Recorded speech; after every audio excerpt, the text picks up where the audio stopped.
Hello dear student, good evening. कैसे हो आप सब। आज की तारीख है 6 जनवरी 2024। आज के करंट अफेयर क्वेश्चन और लल्लन टॉप प्रश्नों में आप सभी का स्वागत है।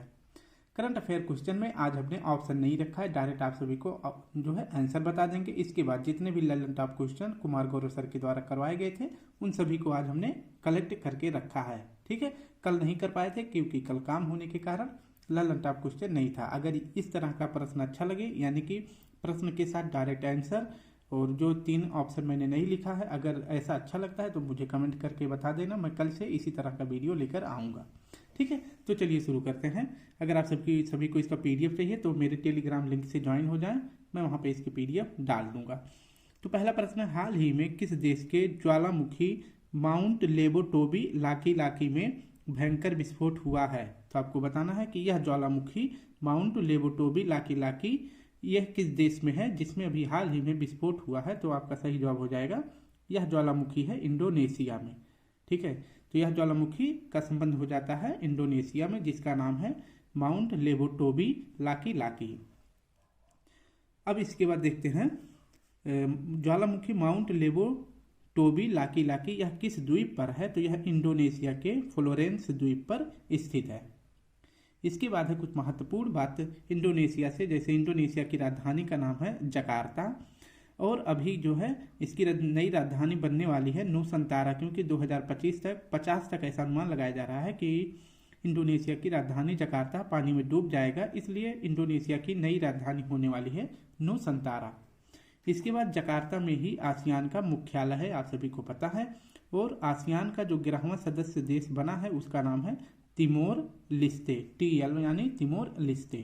ठीक है, नेक्स्ट देख लेते हैं, मोनुलोवा ज्वालामुखी यह किस द्वीप पर है। तो यह हवाई द्वीप पर है और हवाई द्वीप पर अधिकार किसका है। तो USA का अधिकार है। और इसके बाद हवाई द्वीप पर एक और ज्वालामुखी है जिसका नाम है माउंट किलौआ ज्वालामुखी। नेक्स्ट है आपका विसुवियत ज्वालामुखी। विसुवियत ज्वालामुखी कहाँ पर है। तो यह इटली में है। इटली में एक और ज्वालामुखी है जिसका नाम है एटना ज्वालामुखी। तो इटली में विसुवियत और एटना है, हवाई द्वीप पर मोनालोआ और किलौआ है, ये दोनों आप याद रखेंगे। इसके बाद है स्ट्राम्बोली ज्वालामुखी। स्ट्राम्बोली ज्वालामुखी को क्या कहते हैं। भूमध्य सागर का प्रकाश स्तंभ कहते हैं। ये आज का हमारा करंट अफेयर क्वेश्चन और लल्लन टॉप प्रश्न कंप्लीट हो जाते हैं। सेकंड प्रश्न है हमारा, एथलीट फुटवेयर निर्माता एडिडास चीन के बाहर एशिया में अपना पहला वैश्विक क्षमता केंद्र कहाँ स्थापित किया है। तो एडिडास ने अपना चीन के बाहर यानी चीन के बाद जो है किस और देश में अपना पहला वैश्विक क्षमता केंद्र स्थापित किया है। तो आपका सही जवाब हो जाएगा भारत में। भारत के राज्य तमिलनाडु के किस जिले में। तो चेन्नई में। तो एडिडास ने अपना पहला भारत में फुटवेयर वैश्विक क्षमता केंद्र कहाँ पर स्थापित किया है। तो चेन्नई में। अगर बात किया जाए तो एशिया में दूसरा है, पहला एशिया में कहाँ हो जाता है, चीन में हो जाता है। ठीक है, एशिया में पहला चीन में किया था, इसके बाद एडिडास दूसरा अपना पहला वैश्विक क्षमता केंद्र भारत में चेन्नई में खोला है। ठीक है, इसके बाद अब देख लेते हैं कि एडिडास कहाँ की कंपनी है। तो एडिडास जर्मनी की कंपनी है और इसकी स्थापना कब हुई थी। तो एडिडास की स्थापना हुई थी 1914 में। इसके बाद है लौटते हुए मानसून से वर्षा कहाँ होती है। किस तट पर लौटते हुए मानसून से वर्षा होती है। तो वह होता है कोरोमंडल तट पर, और कोरोमंडल तट तमिलनाडु का तट है। इसके बाद है कल्पक्कम और कुडनकुलम जो विद्युत संयंत्र है, यह किस राज्य में है। तो यह भी तमिलनाडु में है। इसके बाद तूतीकोरिन, चेन्नई, एन्नोर बंदरगाह। तो तूतीकोरिन बंदरगाह, चेन्नई बंदरगाह और एन्नोर बंदरगाह यह किस राज्य में है। तो यह भी तमिलनाडु में है। इसके बाद है आपका मैटूर बांध किस राज्य में है। तो यह तमिलनाडु में है। इसके बाद तमिलनाडु का क्लासिकल डांस क्या है। तो यह है भरतनाट्यम। इसके बाद भारत की सबसे पुरानी क्लासिकल भाषा कौन सी है, यानी क्लासिकल लैंग्वेज कौन सी है। तो यह है तमिल। ठीक है, तो इस प्रकार से हमारे सेकंड प्रश्न भी कंप्लीट हो जाते हैं। हमारे प्रश्न का सही जवाब है एथलीट फुटवेयर निर्माता पहला वैश्विक क्षमता केंद्र एशिया के बाहर दूसरा कहाँ पर खोला है, चेन्नई में, और पहला कहाँ खोला था, चीन में। सेकंड प्रश्न देख लेते, थर्ड प्रश्न है हमारा, शिक्षा मंत्रालय प्रेरणा एक अनुभवात्मक शिक्षण कार्यक्रम कहाँ से प्रारंभ करेगी। तो शिक्षा मंत्रालय प्रेरणा एक अनुभवात्मक शिक्षण कार्यक्रम कहाँ से प्रारंभ करेगी? तो गुजरात से यह प्रारंभ करेगी। गुजरात के किस जिले से? महसाड़ा जिले से। अगर स्कूल की बात करें तो बड़नगर स्कूल से। बड़नगर स्कूल से जो है शिक्षा मंत्री, जो केंद्रीय शिक्षा मंत्री है धर्मेंद्र प्रधान जी ने प्रेरणा कार्यक्रम किसके लिए होने वाला है? तो प्रेरणा कार्यक्रम शुरू किया गया है कक्षा 9 से लेकर कक्षा 12 तक के बच्चों के लिए। ठीक है, तो यह कार्यक्रम शिक्षा मंत्रालय प्रेरणा कार्यक्रम किसके द्वारा शुरू किया गया है? धर्मेंद्र प्रधान जी के द्वारा। और गुजरात के महसाड़ा जिले के अंतर्गत बड़नगर स्कूल से यह प्रोग्राम शुरू किया गया है। और इसमें जो है यह प्रोग्राम के अंतर्गत 9 से 12 कक्षा 9 से लेकर 12 तक के बच्चों को इसमें हर एक प्रकार से पढ़ाने का तरीका, उन्हें जो है अनुभव और हर एक प्रकार से जितना भी इसमें बच्चों को अनुभव ज्ञान दिया जा सकता है सब कुछ इसमें दिया जाएगा। नेक्स्ट देख लेते हैं नोबेल शांति पुरस्कार 2023। नोबेल शांति पुरस्कार 2023 किसको दिया गया था? तो यह नरगेसी मोहम्मदी को दिया गया था और इनका संबंध है ईरान से। हमास ने ऑपरेशन अल अक्सा फ्लड किसके विरुद्ध चलाया था? तो इजराइल के विरुद्ध चलाया था।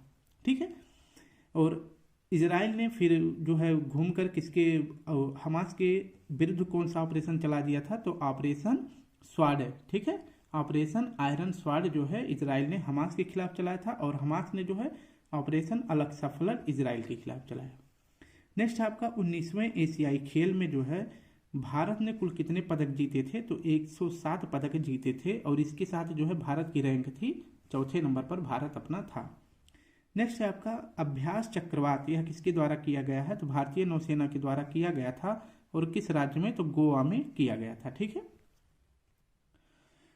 नेक्स्ट है चौथा प्रश्न है हाल ही में किस राज्य के काला नुनिया चावल को कोड़ियाल और कोड़ियाल साड़ियाँ सहित 5 उत्पाद को जीआई टैग मिला है? तो आपको बताना है कि काला नुनिया चावल और कोड़ियाल साड़ियाँ सहित 5 उत्पाद को जीआई टैग मिला है। तो आपका सही जवाब हो जाएगा पश्चिम बंगाल। ठीक है, अब देख लेते हैं जीआई टैग एक्ट अधिनियम कब आया था? तो जीआई टैग अधिनियम आया था 1999 में। और जीआई टैग किसके द्वारा दिया जाता है? तो वाणिज्य और उद्योग मंत्रालय के द्वारा जीआई टैग दिया जाता है। और जीआई टैग कितने वर्षों के लिए दिया जाता है? तो 10 वर्षों के लिए दिया जाता है। जीआई टैग जो है पहली बार कब दिया गया था? तो 2004 में। और किस प्रोडक्ट को दिया गया था? तो पहला जीआई टैग दिया गया था दार्जिलिंग की चाय को, जो कि पश्चिम बंगाल का है। ठीक है, पश्चिम बंगाल का दार्जिलिंग की चाय को पहली बार जीआई टैग 2004 में दिया गया था। जीआई टैग जो है 10 वर्षों के लिए दिया जाता है। अब कुछ महत्वपूर्ण जीआई टैग देख लेते हैं। जैसे आपका बसोहली पेंटिंग को जीआई टैग दिया गया था, तो बसोहली पेंटिंग का संबंध हो जाता है जम्मू कश्मीर से। उस्ता कला का संबंध हो जाता है आपका राजस्थान से। गोविंद भोग चावल का संबंध हो जाता है पश्चिम बंगाल से। और कम्मम अंगूर का संबंध हो जाता है तमिलनाडु से। मुरैना गजक का संबंध हो जाता है मध्य प्रदेश से। और हाथरस की हींग का संबंध हो जाता है उत्तर प्रदेश से। तो इन महत्वपूर्ण प्रोडक्ट को जो है 2023 में जीआई टैग दिया गया था। अब हम अपने नेक्स्ट प्रश्न को देख लेते हैं। 5वां प्रश्न है हमारा हाल ही में क्रिकेट इतिहास का सबसे कम समय में, एक बार फिर से प्रश्न देखते हैं। हाल ही में क्रिकेट इतिहास का सबसे कम समय में पूरा होने वाला टेस्ट मैच की विजेता टीम कौन सी है? तो सबसे कम समय में टेस्ट मैच में विजेता टीम कौन सी बन गई है? तो अपना भारत बन गया है। और किसे हराया था? तो दक्षिण अफ्रीका को। ठीक है, अभी आपको सभी को पता है कि भारत और दक्षिण अफ्रीका के बीच टेस्ट मैच हो रहा है और अफ्रीका को जो है सबसे कम स्कोर के साथ भारत ने हरा दिया है और सबसे कम समय में हरा दिया है। तो हमारा सही जवाब हो जाएगा भारत ने हराया है। इसके बाद देख लेते हैं हाल ही में लोरियस स्पोर्ट्स ने किसे अपना ब्रांड एम्बेसडर बनाया है? तो नीरज चोपड़ा को बनाया है। प्रश्न में व्याख्या इसलिए नहीं दे रहे हैं क्योंकि जो है व्याख्या की हमें ज़रूरत है नहीं। हमें प्रश्न याद रहे और प्रश्न का उत्तर याद रहे, यही हमसे क्वेश्चन में पूछा जाएगा, प्रश्न में भी पूछा जाएगा जब एग्जाम में आएगा। और हमसे व्याख्या नहीं पूछेगा, तो इसलिए हमने व्याख्या नहीं दिया है इतना ज़्यादा। ठीक है, अगर आप सभी को व्याख्या चाहिए तो जैसे पहले देते थे वो कमेंट करेंगे तो हम वैसे ही पढ़ाने लग जाएंगे। नेक्स्ट है लाइफ टाइम अवार्ड जो है किसे दिया गया है 2023 में? तो माइकल डगलस को दिया गया है। प्रेसिडेंट कलर सम्मान यह किसे दिया गया है? तो यह नागा बटालियन को दिया गया है। नागा बटालियन की जो तीसरी श्रेणी थी उसे प्रेसिडेंट कलर सम्मान दिया गया है। नेक्स्ट है आपका 2028 के लॉस एंजल्स ओलंपिक में किस खेल को शामिल किया गया है। तो 6 खेलों को शामिल किया गया है। एक तो आपका हो जाता है क्रिकेट, स्क्वैश, बोरूबॉल, लक्रोबाइन बॉल और फ्लाइंग फुटबॉल। तो 5 खेल हैं जिसे 2028 के लॉस एंजल्स ओलंपिक में शामिल किया गया है, ये आप याद रखेंगे। नेक्स्ट है आपका 6वां प्रश्न है, हाल ही में जम्मू कश्मीर में रतले जल विद्युत परियोजना के तहत बिजली खरीद समझौता किसके साथ किया गया है। तो जम्मू कश्मीर के रतले जल विद्युत परियोजना के तहत बिजली खरीद, तो जम्मू कश्मीर ने किसके साथ बिजली खरीद समझौता किया है। तो आपका सही जवाब हो जाएगा राजस्थान के साथ। ठीक है, अब देखते हैं कि जो रतले जल विद्युत परियोजना है यह किस नदी पर बनाई गई है। तो यह चिनाब नदी पर बनाया गया है और इसमें जो है चिनाब नदी के अंतर्गत, मतलब चिनाब नदी पर बनाया गया है किश्तवाड़ा में। और इससे जो है रतले जल विद्युत परियोजना से 850 मेगावाट बिजली उत्पादन किया जाएगा। ठीक है, और जो है समझौता किसके साथ हुआ है। तो जम्मू कश्मीर और राजस्थान के बीच में। अब देख लेते हैं कि सलाल, दुलहस्ती और बगलिहार, सलाल, दुलहस्ती और बगलिहार जल विद्युत परियोजना किस नदी पर बनाई गई है। तो यह बना है चिनाब नदी पर। इसके बाद है आपका गंगा किशन तुलबुल परियोजना, यह किस नदी पर बनाई गई है। तो यह झेलम नदी पर बनाई गई है। नेक्स्ट है आपका ग्लोबल मैरीटाइम इंडिया शिखर सम्मेलन 2023, कहाँ पर इसका आयोजन किया गया था। तो मुंबई में। ग्लोबल मैरीटाइम इंडिया शिखर सम्मेलन 2023 का कहाँ आयोजन किया गया था, मुंबई में। इसके बाद है डॉक्टर BR अम्बेडकर की भारत के बाहर प्रतिमा कहाँ पर स्थापित की गई है। तो USA में। इसके बाद है सुप्रीम कोर्ट का कार्यकाल कब स्टार्ट हुआ था। तो 28 जनवरी 1950 से सुप्रीम कोर्ट का जो कार्यकाल था स्टार्ट किया गया था। 7वां प्रश्न है, हाल ही में कुवेम्पु पुरस्कार 2023 से किसे सम्मानित किया गया है। तो कुवेम्पु पुरस्कार किसे दिया गया है। तो सही जवाब हो जाएगा आपका शीर्षेंदु मुखोपाध्याय। ठीक है, क्योंकि इतना डिफिकल्ट नाम है पुरस्कार का, उतना ही डिफिकल्ट है जिसे दिया गया है। ठीक है, तो याद रखेंगे कुवेम्पु पुरस्कार किसे दिया गया है। तो शीर्षेंदु मुखोपाध्याय को, यह एक बंगाली लेखक है। कुवेम्पु पुरस्कार जो है किससे संबंधित है। तो यह कन्नड़ का पुरस्कार है और ये पहले बांग्ला लेखक बने हैं जिनको यह पुरस्कार मिला है। तो शीर्षेंदु मुखोपाध्याय जी को यह पहले बांग्ला लेखक बन गए हैं जिन्हें कुवेम्पु पुरस्कार दिया गया है। नेक्स्ट देखते हैं कि टैगोर साहित्य पुरस्कार किसे दिया गया है। तो टैगोर साहित्य पुरस्कार दिया गया है सुकृता पाल कुमार को। MS स्वामीनाथन पुरस्कार किसे दिया गया है। तो BR कंबोज जी को दिया गया है। और हॉकी का सर्वश्रेष्ठ खिलाड़ी पुरस्कार किसे मिला है। तो यह मिला है हार्दिक सिंह को। इसके बाद है हिंदी साहित्य का पुरस्कार 2023 में किसे मिला है। तो यह संजीव जी को मिला है और इनके किस उपन्यास के लिए। तो मुझे पहचानों के लिए। इसके बाद है अंग्रेजी में साहित्य पुरस्कार किसे मिला है। तो यह नीलम जी को मिला है, उनके किस उपन्यास के लिए। तो जानकी उपन्यास के लिए। 33वां व्यास सम्मान किसे दिया गया है। तो यह दिया गया है पुष्पा भारती जी को, इनके किस कविता के लिए। तो यादें और यादों के लिए दिया गया है। हमारा 8वां प्रश्न है, हाल ही में नेविगेशन सिस्टम मैपल्स ऐप पर दुर्घटना हॉटस्पॉट को मैप करने वाला पहला राज्य कौन सा है। तो दुर्घटना हॉटस्पॉट को मैप करने वाला पहला राज्य है आपका पंजाब। इसकी व्याख्या देख लेते हैं।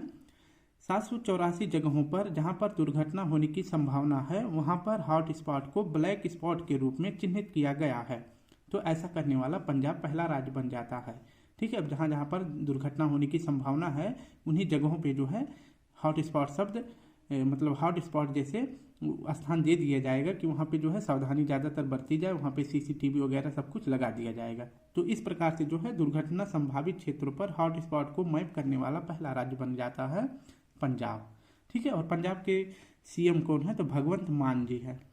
इसके बाद देखते हैं जिला स्तरीय पेड़ फूल पक्षी घोषित करने वाला भारत का पहला जिला कौन सा है। तो यह कासरकोड जिला है जो कि केरल का एक जिला है जिसने अपना राज्य स्तर पर जिला स्तरीय पर पेड़ फूल पक्षी घोषित किया है। नेक्स्ट है आपका हाल ही में दिवंगत हुए विशन सिंह वेदी का संबंध किससे है। तो यह एक स्पिनर खिलाड़ी है। ठीक है, यानी एक क्रिकेट के स्पिनर बॉलर हैं। इनका भी हाल ही में निधन हो गया है। इनका नाम है विशन सिंह वेदी। 8 भारतीय नौसेना को मौत की सजा किस देश ने सुनाई है? तो यह कतर ने सुनाई थी। वैश्विक शिक्षक पुरस्कार 2023 किसे दिया गया है? तो दीप नारायण नायक को दिया गया है। और ये किस राज्य से संबंधित है? तो यह पश्चिम बंगाल से संबंधित है। 9वां प्रश्न है 98वां अखिल भारतीय डीजीपी आईजीपी वार्षिक सम्मेलन कहाँ प्रारंभ हुआ है? तो डीजीपी आईजीपी वार्षिक सम्मेलन प्रारंभ हुआ है जयपुर में। जयपुर के किस जगह पे? तो झालना में। यह पहल जो है अखिल भारतीय डीजीपी और आईजीपी वार्षिक सम्मेलन हुआ है, जो कि 98वें नंबर का है। डीजीपी का फुल फॉर्म होता है डायरेक्टर जनरल ऑफ पुलिस और आईजीपी का फुल फॉर्म होता है इंस्पेक्टर जनरल ऑफ पुलिस। ये आप याद रखेंगे। और इसका सम्मेलन क्यों किया गया है? क्योंकि साइबर अटैक और आतंकवाद को रोकना है इसमें। नेक्स्ट है आपका अरब सागर में जो चक्रवात आया था जिसका नाम था तेज, तो तेज का नामकरण किस देश ने किया था? तो अपना भारत ने किया था। इसके बाद डीजी कवच प्रोग्राम जो कि धोखाधड़ी को रोकने के लिए शुरू किया गया था, तो डीजी कवच का प्रोग्राम को किसने शुरू किया था? तो गूगल ने शुरू किया था। इसके बाद है आपका चौथे एशियन पैरा गेम्स में भारतीय ध्वजवाहक कौन थे? तो आपका सही जवाब हो जाएगा मेल में थे अमित सरोहा और फीमेल में थी पारुल परमार जी। ये भी आप याद रखेंगे। आखिरी प्रश्न है 10वां प्रश्न है हमारा करंट अफेयर का। हाल ही में चंदूबी महोत्सव कहाँ आयोजित हुआ है? तो चंदूबी महोत्सव कहाँ पर आयोजित हुआ है? तो आपका सही जवाब हो जाएगा असम में। यह त्यौहार जो है यह महोत्सव 1 जनवरी से 5 जनवरी के मध्य चलने वाला है। और कुछ महत्वपूर्ण क्वेश्चन देख लेते हैं लल्लन टॉप प्रश्न, जैसे कि अंबुबाची मेला कहाँ पर लगता है? यह असम में लगता है। बिहू नृत्य कहाँ पर मनाया जाता है? बिहू नृत्य कहाँ पर होता है? संबंध है किस राज्य से? तो असम से। बंगरुम्बा कहाँ से संबंधित है? तो असम से। और सत्तरिया नृत्य कहाँ से संबंधित है? तो यह भी असम से संबंधित है।